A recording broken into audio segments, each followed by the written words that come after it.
से जीव को परम गति मिलती है, लेकिन ज्ञान सिद्ध होना ही बड़ा कठिन है। ज्ञान की बातें करना तो बड़ा सरल है। ज्ञान मार्गी लोग कहते हैं ज्ञान से मुक्ति हो जाती है। अगर ज्ञान नहीं हुआ तो मुक्ति नहीं होगी, और प्रमाण देते हैं कि ऋते ज्ञानान न मुक्ति ही, ऋते ज्ञानान न मुक्ति ही। ज्ञानान ऋते, ज्ञान के बिना मुक्ति नहीं हो सकती। बात सही है, लेकिन ज्ञान होना ही बड़ा कठिन है। ज्ञान है क्या? बोले ज्ञान केवल एक वाक्य में है बस। क्या?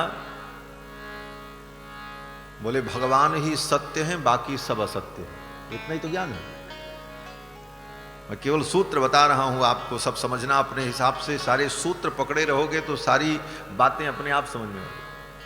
ज्ञान केवल इतना ही है, ब्रह्म सत्यम जगन मिथ्या, बस इतना ही तो ज्ञान है। ब्रह्म सत्य है, जगत झूठा है, इतना ज्ञान समझना है।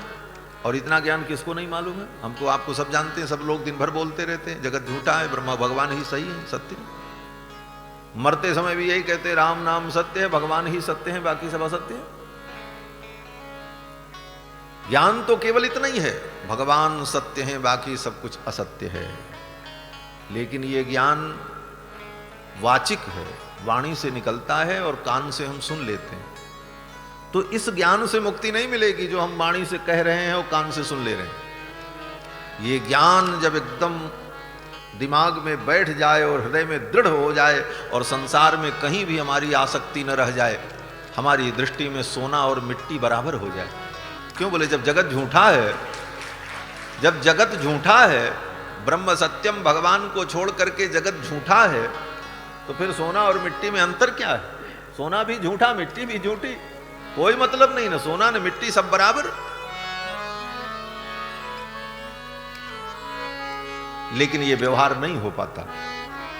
वाणी का ज्ञान होता है, और इतना ही बताने के लिए बड़े बड़े ज्ञानी लोग कहते हैं हम ज्ञानोपदेश करेंगे, और इतना ही ज्ञान बताने के लिए 11 लाख रुपए की दक्षिणा ले लेते हैं कि जगत झूठा है, ब्रह्म सत्य, जगत झूठा, इसी के लिए 11 लाख रुपया लिया। और जो बताया उसके भी हृदय में वो ज्ञान नहीं उतरा, और जो सुना उसको भी नहीं उतरा। बहुत सही बात, एकदम फिट बात।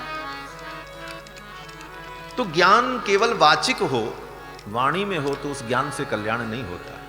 प्रैक्टिकल हो, थ्योरी बहुत पढ़ लो लेकिन प्रैक्टिकल नहीं है तो उस थ्योरी का कोई मूल्य नहीं। वाचिक ज्ञान से जीव का कल्याण नहीं होता, दुख की निवृत्ति नहीं होती। ज्ञान मार्ग बहुत अच्छा है, लेकिन ज्ञान मार्ग केवल वाणी तक ही रह जाता है।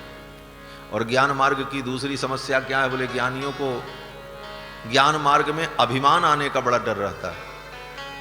अगर सच्चा ज्ञानी है तब तो अभिमान नहीं होगा, लेकिन केवल वाचिक ज्ञान है और ज्ञान उसके हृदय में नहीं उतरा है, तो ज्ञान के द्वारा मुक्ति होगी, बंधन छूटेगा। उस बंधन से भी बड़ा बंधन उसे अभिमान हो जाता है कि हम बड़े ज्ञानी। ज्ञानाभिमान, वो ज्ञानाभिमान इतना खतरनाक कि वो और जीव का पतन करा देता है। श्रीमद् रामचरितमानस में गोस्वामी जी वर्णन करते हैं कि चारों वेदों ने मूर्तिमान होकर के भगवान की जब स्तुति की, तो उन वेदों ने कहा कि जे ज्ञान मान विमत्त तव भव हरणि भक्ति न आदरी, ते पाई सुर दुर्लभ पदादपि परत हम देखत हरि। चारों वेद भगवान की स्तुति करते हुए कहते हैं कि हे प्रभु, जे ज्ञान मान विमत्त, जो ज्ञान के मान में विमत्त होकर तब भव हरणि भक्ति न आदरी, आपकी भवबंधन हारिणी भक्ति का आदर नहीं करते। ते पाई सुर दुर्लभ पदादपि, वे सुर दुर्लभ पद प्राप्त करके भी पतित हो जाते, उनका पतन हो जाता। ये ज्ञान मार्ग की समस्या। वाचिक ज्ञान से कल्याण नहीं होता। भागवत में कथा आपने सुनी होगी, जब हिरण्यकश्यपु के भाई हिरण्याक्ष को वराह भगवान ने मार डाला, तो हिरण्यकश्यपु भगवान से द्वेष करने लगा। भगवत्यकरोद्वेषम भ्रातर बध मनुस्मरण, अपने भाई के वध का स्मरण करके भगवान से द्वेष करने लगा। परिवार के लोग दुखी थे, मां, बच्चे, क्योंकि हिरण्याक्ष मारा जा चुका था। तो परिवार के लोगों का दुख दूर करने के लिए हिरण्यकश्यपु ने बड़ा सुंदर प्रवचन किया है, भागवत में है, 8-10 श्लोकों में उसका प्रवचन है। इतना बढ़िया प्रवचन किया हिरण्यकश्यपु ने, अपने माता को, भाई को, बंधुओं को, परिवार के लोगों को बैठा करके उसने कहा, देखो ये संसार झूठा है, ये जीव अपने कर्मों का फल भोगने आता है। वो ज्ञान विज्ञान की खूब लंबी चौड़ी बातें बताई महाराज, बड़ा सुंदर प्रवचन किया ज्ञान का। लेकिन वो ज्ञान का प्रवचन केवल उसकी वाणी में था, उसके खुद के हृदय में नहीं था। परिणाम क्या हुआ? बोले परिणाम ये हुआ कि सुनने वाले का तो थोड़ा बहुत दुख कम हो गया, लेकिन स्वयं उसका दुख समाप्त नहीं हुआ। उसके मन में तो द्वेष की ज्वाला जलती ही रही। उसका दुख दूर नहीं हुआ क्योंकि उसका वो ज्ञान केवल वाणी में था, हृदय में नहीं था। गोस्वामी तुलसीदास जी महाराज कहते हैं, वाणी में कितना भी ज्ञान हो, अगर वो हृदय में न उतरे तो वो ज्ञान कल्याण नहीं करता। वाक्य ज्ञान अत्यंत निपुण, भव पार न पावे कोई। वाक्य ज्ञान अत्यंत निपुण, भव पार न पावे कोई। निस्गृह मध्य दीप की बातन तम निवृत्त नहीं हुई। अंधेरी कोठरी में बैठ करके प्रकाश की बात करने पर अंधकार दूर नहीं होता, प्रकाश का उपाय करने पर अंधकार दूर होता। आप अंधेरी कोठरी में बैठ जाओ, चर्चा करो। 4 लोग बैठ गए अंधेरी कोठरी में, चर्चा करने लगे। बोले भाई बहुत अंधेरा है, क्या करें? एक ने कहा दीपक जलाओ, दूसरे ने कहा दीपक से उतना प्रकाश नहीं होगा, अंधकार ज्यादा है, ऐसा करो लैंप जलाओ बड़ा वाला। तीसरे ने कहा लैंप से भी प्रकाश ज्यादा नहीं होगा, ऐसा करो 100 वाट का बल्ब लगा दो। चौथे ने कहा ऐसा करो एक बढ़िया बड़ा वाला हाइलोजन लगा दो 200 वाट का, सब एकदम अंधकार दूर हो जाए। बात तो दीपक से लेकर के हाइलोजन तक की हुई, लेकिन किसी ने दीपक भी नहीं जलाया। परिणाम क्या हुआ? बोले अंधकार दूर नहीं हुआ। उसी प्रकार ज्ञान विज्ञान की बड़ी ऊंची ऊंची बातें होती रहें, लेकिन उन बातों से कल्याण नहीं होता। वाक्य ज्ञान अत्यंत निपुण, भव पार न पावे कोई। निस्गृह मध्य दीप की बातन तम निवृत्त नहीं। तो ज्ञान तो इतना कठिन है। ज्ञान के बाद कर्म, बोले कर्म भी बड़ा कठिन है।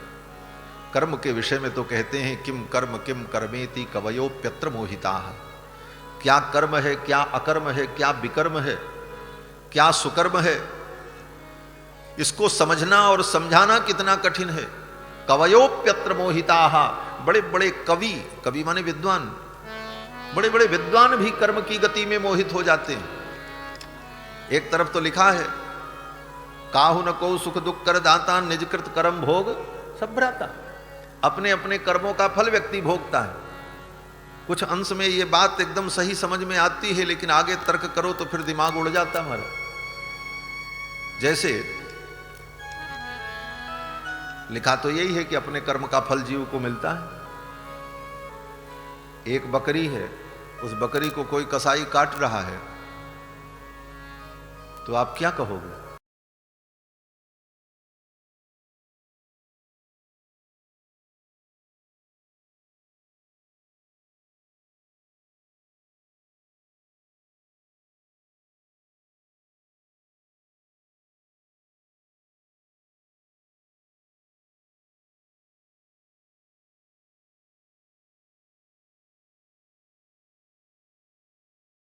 इसका कोई उत्तर है? लगाओ बुद्धि जितनी लगानी हो। हम तो थक गए लगा के, हमको भी कोई उत्तर नहीं मिला, इसलिए कह रहे हैं बड़ा कठिन है महाराज कर्म का निर्णय करना।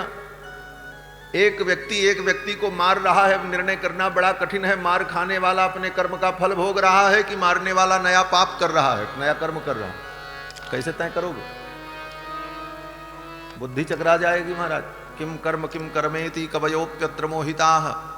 कौन से कर्म का फल व्यक्ति को कब मिलता है, क्यों मिलता है, कैसे मिलता है, ये समझ पाना ही असंभव है। बस केवल ये कह करके हम प्रणाम कर सकते हैं, अपने मन को संतोष दे सकते हैं कि काहु न को सुख दुख कर दाता, निजकृत कर्म भोग सब भ्राता।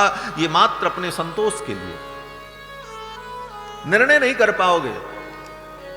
और विचार करो, अगर कर्म से ही सारे दुख सुख होते हैं और सब कुछ कर्म का परिणाम है, तो कर्म अच्छा करके हम मुक्त हो जाएं, बोले बड़ा कठिन है महाराज। क्यों? बोले अनादिकाल से आज तक कर्म ही तो करते रहे, किए क्या?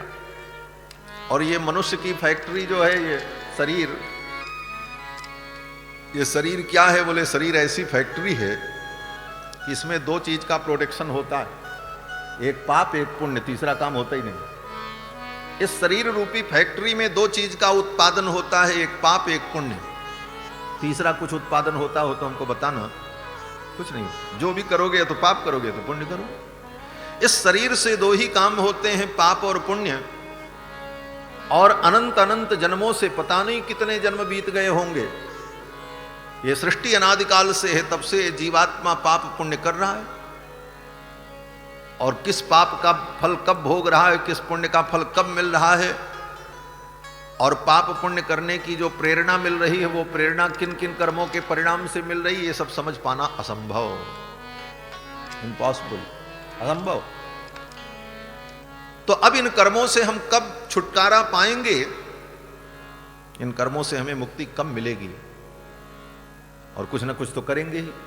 ये कहो हम आज के बाद कर्म ही नहीं करेंगे, बोले ऐसा भी नहीं हो सकता, नहीं हो सकता। क्यों? बोले स्वयं भगवान कहते हैं, नहीं क्षणमपि जातु तिष्ठत्य कर्म कृत। एक क्षण भी व्यक्ति बिना कर्म किए नहीं रह सकता। बोले कुछ नहीं करोगे तो सोओगे, बोले सोना भी तो एक कर्म है, वो भी तो कर्म है। सोना भी तो एक क्रिया है। बिना कर्म के प्राणी रह नहीं सकता। नहीं क्षणमपि जातु तिष्ठत्य कर्म कृत, बिना कर्म किए कोई रह नहीं सकता।